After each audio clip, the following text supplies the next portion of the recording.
my favorite compliment is this one. That was actually pretty good, Because right? they're shocked. When they throw actually in there, because it was like Mhm. my expert, it's awesome to go into places where the expectations are super low, right? Like you only go up. Yes, So like, how do you ensure that's a meaningful and relevant professional learning experience? absolutely. So I think, my answer to that would kind of be twofold. So as we all know, and this is true for every career, there's always going to be professional learning that has to take place because it's a mandate or because it's a Yeah. requirement. Or because we've adopted a new curriculum, or there's something coming down that we don't have a choice but to provide, some professional learning on that.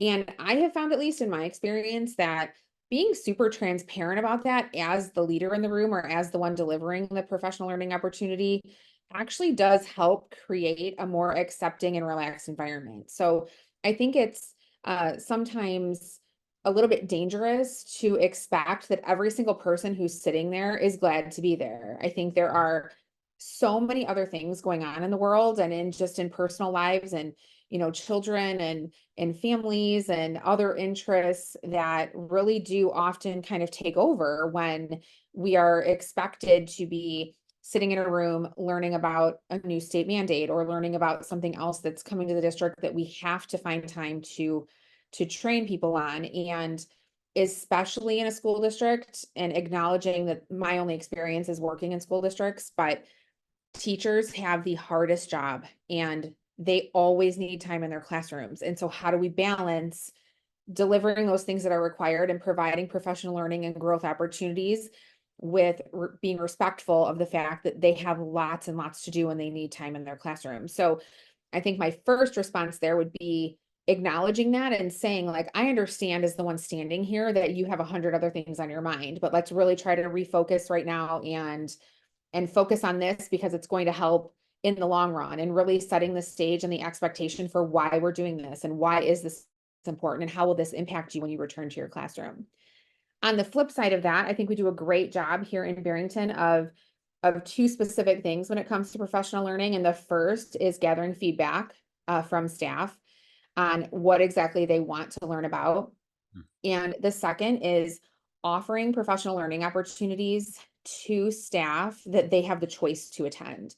And we use our own staff. We have just an amazing amount of staff in this district who have so much to offer. So we run something called Summer University, and different opportunities throughout the school year as well, where our own staff is teaching a variety of courses, and staff then have the choice to attend. So nothing that we do over the summer is required. And just in the last 3 weeks, I have processed over 2,000 registrations for professional learning opportunities happening over the summer. And I think that really speaks to the dedication of staff and to the fact that our district does do a very good job of putting together opportunities that are exciting, that are relevant, and that staff really feels is important, to their own professional growth. And they then, as a result, take that opportunity to participate because they have choice. And I think choice and acknowledging the schedules of everyone, but also putting some of that professional learning at the forefront because it is important, creates a really nice balance. That is so important, is that people see the relevancy in what they're doing and they have some options to do that. And obviously, if they didn't feel you're meeting their needs and there's choice to it, then they wouldn't show up, right? So you're Mhm. obviously doing an amazing job. The one thing that you said, and this is something I did as an administrator, and it was really really helpful. We would have, I think, in my district at the time, it was 10 professional learning days. Where we had our staff. I think it was like once a month. During the months that we were, teaching in school and kids were there, and I knew before I came there that those days were fully about professional learning. Like it was like you're going to have PD the entire day. This is what's happening. And I knew as a teacher, I wanted some time in my classroom to like prep stuff. And, like it's pretty rare to do this. So I just said to my staff, I said, look, here's what I hope to do. And you tell me if we're okay with this. And like, let's see if we can come to an agreement. I do have to, there are some things we have to do. There are some, and we want to grow as a staff.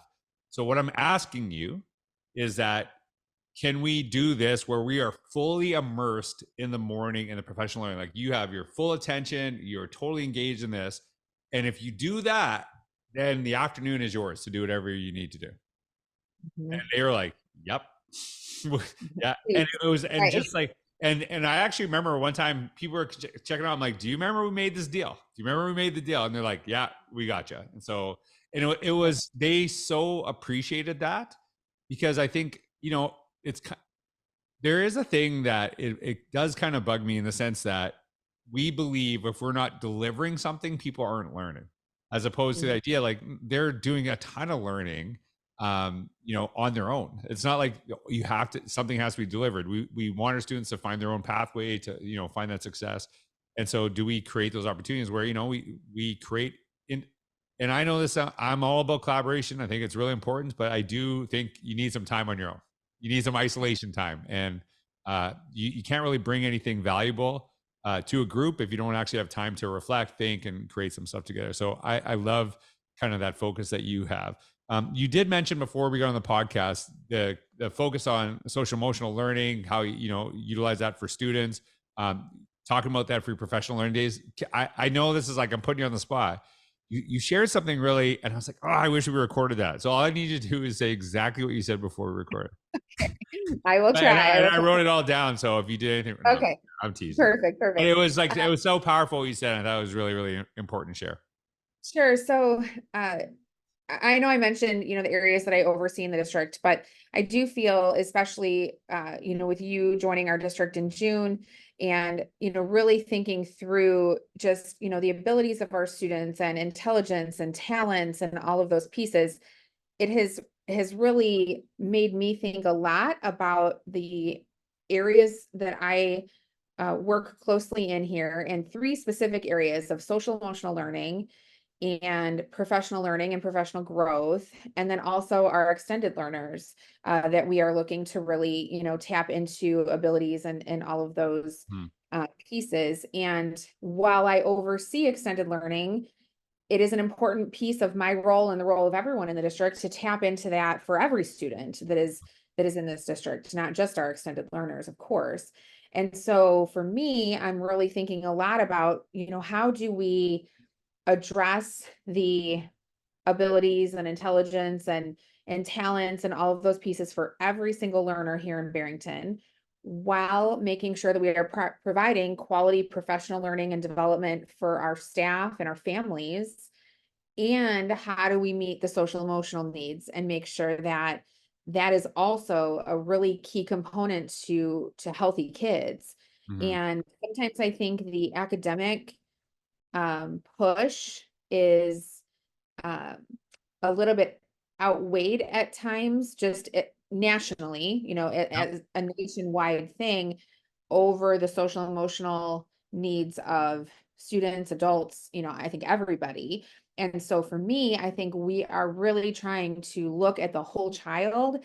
And if we can really address, the social emotional health, Mhm. as well as providing staff with those professional learning and growth opportunities, then how does that help us really tap into our learners and making sure we're providing, personalized experiences for kids, and really looking at what is best for this particular student. And what I did yesterday with another student may not work for this Right. student.